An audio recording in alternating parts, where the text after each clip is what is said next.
friends, look what I have. My handy dandy favorite spindle, or one of my favorites. And today I'm going to share with you how I do a 2-ply from my spindle. Let me just see if I can get this up here.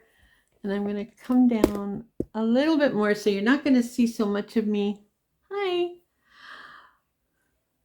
Hi. I should come back up, shouldn't I? Maybe, maybe not. There we go. So I'm Doll from Doll Can Create, and today I'm going to show you how to ply from the spindle. I don't do it the same as other people do, so you can look at this as a tutorial, but I don't do tutorials. I'm just going to share with you what I do and what works for me. There's lots of YouTube videos out there on how to do this probably the right way, but this is how I taught myself. So I'm going to lower my screen. There, so I'm out of the picture kind of, but you can see my messy desk behind me. So I'm just spinning a little bit more of this to show you. There, and drafting. This is this beautiful fiber from Germany, and I'm absolutely loving it. So I'm going to take that off like that, and I'm going to wind it. I don't have a lot on the spindle, but that's okay. I'm doing this as a demonstration. So I put it on. Not that I need to wind it on very much, but I'm going to take it off the spindle, just like that. Whoops. And then I'm going to take it and I wrap it around my finger, and then I wrap it around my open hand. Now you can buy a tool for this. I never have. I've just done it with my hand. I don't have a lot of extra tools to do these things. And there's a butterfly way to wrap it, but you know, I never learned it. And this works for me, so why would I do something if it doesn't work? This fiber is very grabby, so it sticks to itself really easily, which means it's going to create a nice, warm, fuzzy whatever I decide to make with it. I still haven't decided. So if you have any ideas of what I could do with a 2-ply of this beautiful brown, there. So I've got it wrapped around my hand. I have the inside that was wrapped around sorry about my middle finger, but that's usually where I put it. Then I bring the whole thing down on my wrist. See, so it's a bracelet. And then I take the two ends together. And what I do is a bit of a slip knot in the end, like that. Hook it on to the end of my spindle and then spin. But I spin in the opposite way. And because I have the one that was wrapped around that middle finger and the one on the outside, there we go. And they just slide off together.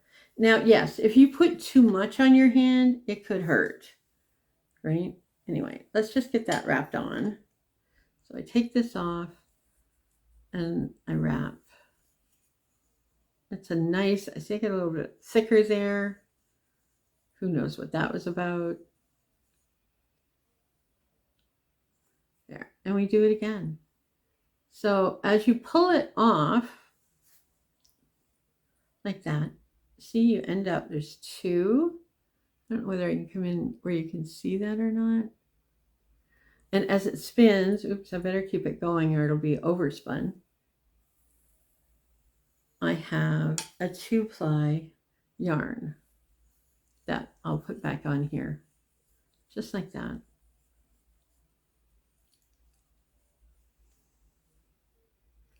This is the simplest way to do a 2-ply from a spindle that I've found. Now there are other techniques. There we go. There we go. Wrap it around again. And you know what? I'm self-taught, so yeah, I know I hold things in the opposite hands that most people do. I'm very right-handed, but I tell you, I got to do things different, right? When you teach yourself something and then somebody shows you the way you're supposed to do it, it's really hard to change. And if it's working for you, why change, right? So depending on how long you spin it for, you get a tighter twist, which will give you a slightly stronger yarn, or a looser twist. And if it's too loose, I find when I'm knitting, the yarns will split. And I don't like that, whether it's a hand spun or a commercially spun yarn. If the yarn is going to split, there you see, and there's the end right there. So I'll show you what I do.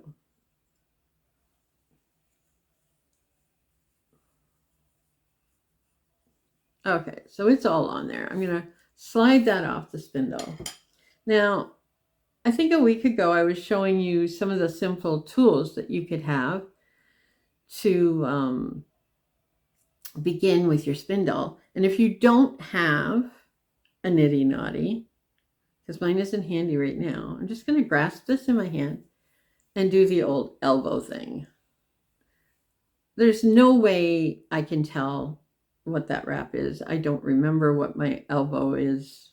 You know, when I do this, I think at some point I had that measured so I would know, but today, no. And it's a very small skein, but that was for a show. And there you can see it. There's a little bit of extra twist in there. And I'll just do this, right? There we go. I didn't twist it very tightly, but a mini skein, very mini, very, very mini.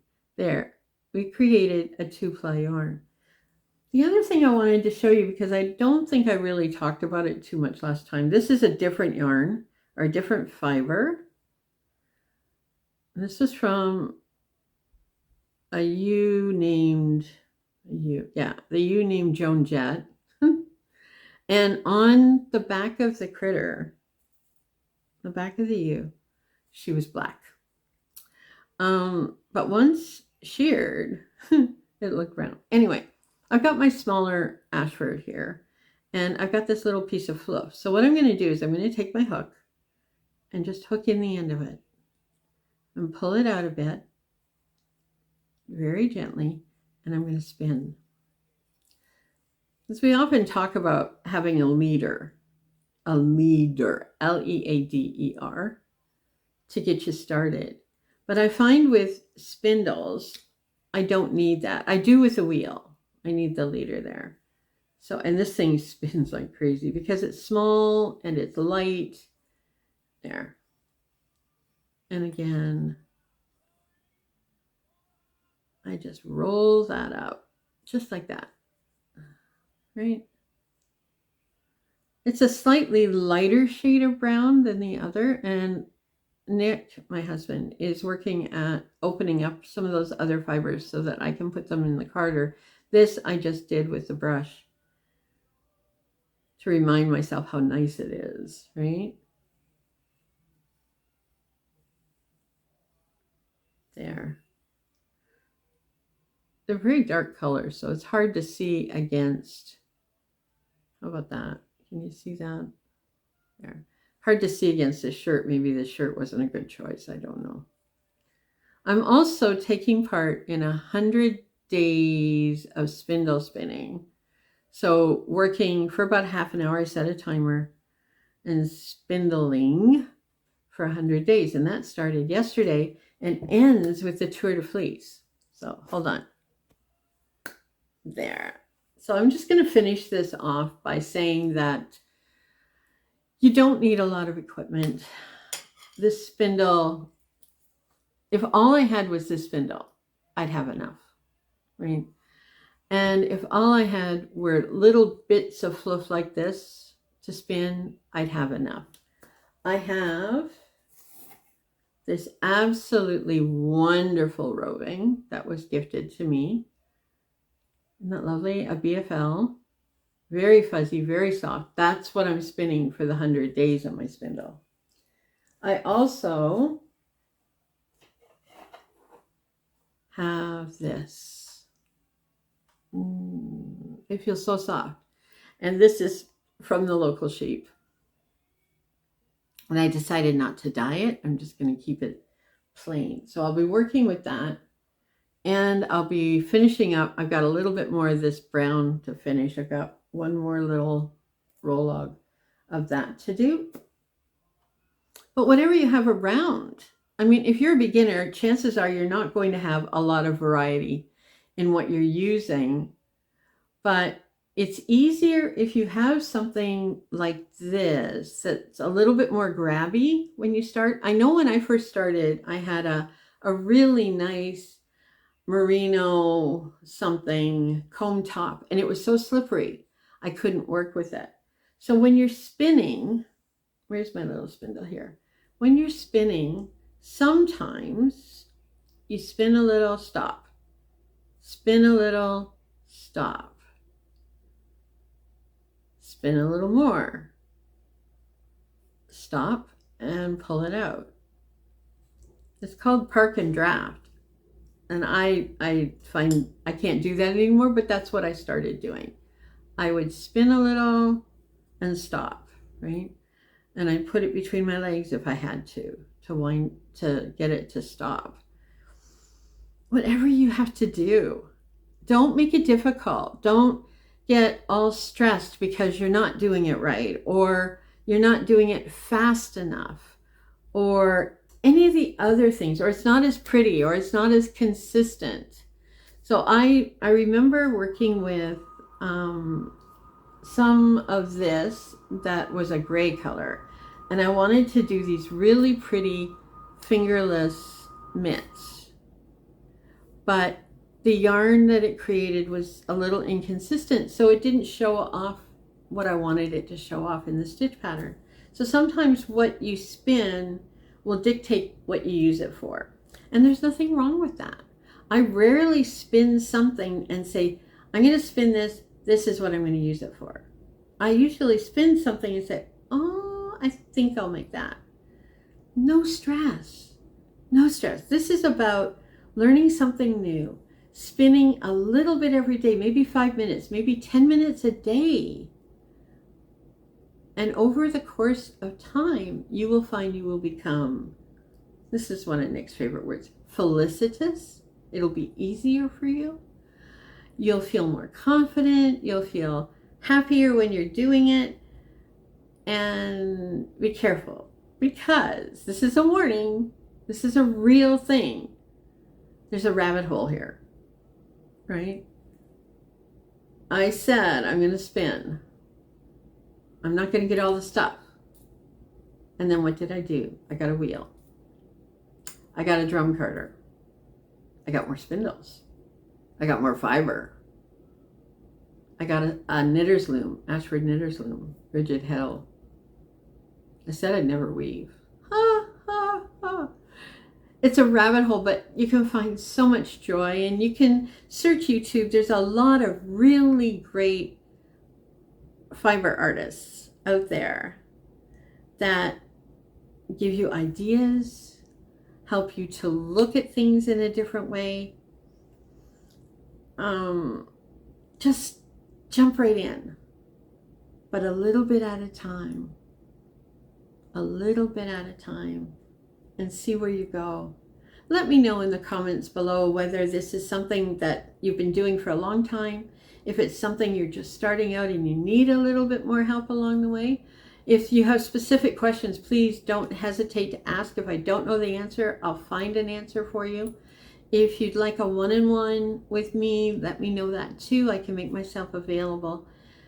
But pick it up, do what you can, but enjoy it. Excuse me. The world of fiber arts is open to you. It's open to all of us. So find your little spot in that world and have fun. Thank you for watching. Remember, I'm Doll from Doll Can Create, and I love to say it, but you can too. So till next time, like, subscribe, share, hit the bell notification, do all the YouTube things. Help to keep me alive here on YouTube. I have a target goal right now of 200 subscribers. For larger channels, that's not very much, but for me, it's a big deal. So 200 subscribers. If you'd like to be a new subscriber, please feel free to do that. Share the video with your fibery friends. And until next time, may you create what brings you joy so that you can bring joy to others. Be a blessing. Till next time, bye for now.